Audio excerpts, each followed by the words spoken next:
Well, for more on what life is like now in Afghanistan, we can speak to journalist Ali M. Latif, who joins us from Kabul. Well, thanks for taking time to speak to us here on the programme. Give us a sense of what life is like now in the capital.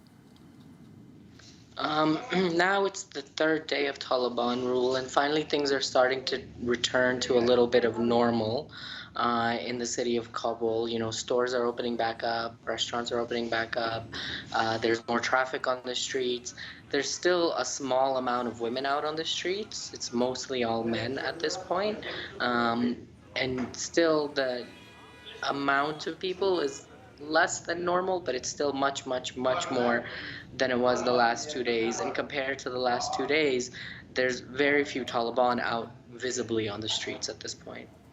Okay.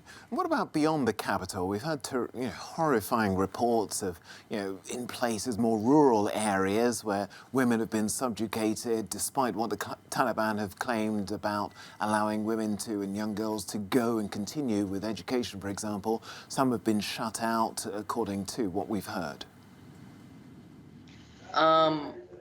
I haven't had those reports confirmed, so I can't say anything about them.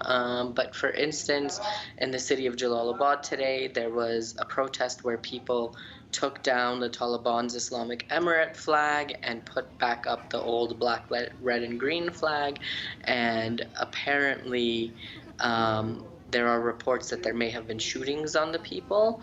So, things are going to continue to be tested.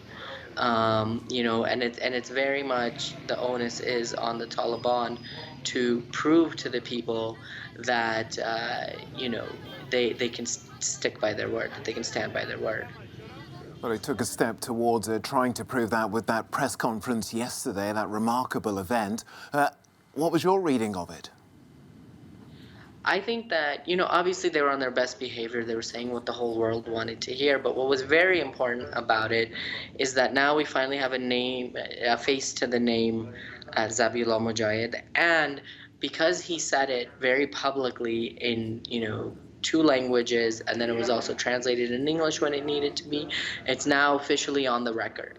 Everything that they said has been recorded, has been documented. And so now, if they go back on their word, it's very easy to say, well, on August 17th, you said this, and yet on this day you did X. So I think it's actually very good because it's a great way to hold them to account, point by point. But do you think other people share your confidence in their claims? No. Everybody has a different barometer. Everybody has a different threshold of when they will feel safe to go back out. I, at this point, have felt okay being outside, but I can totally sympathize with people who cannot, and it's not fair for me or anyone else to expect anyone to try and resume their normal life before they feel comfortable. And that's just something that, and hopefully that the Taliban can realize that, other people want to live their lives as they want to, so they should accept that as well.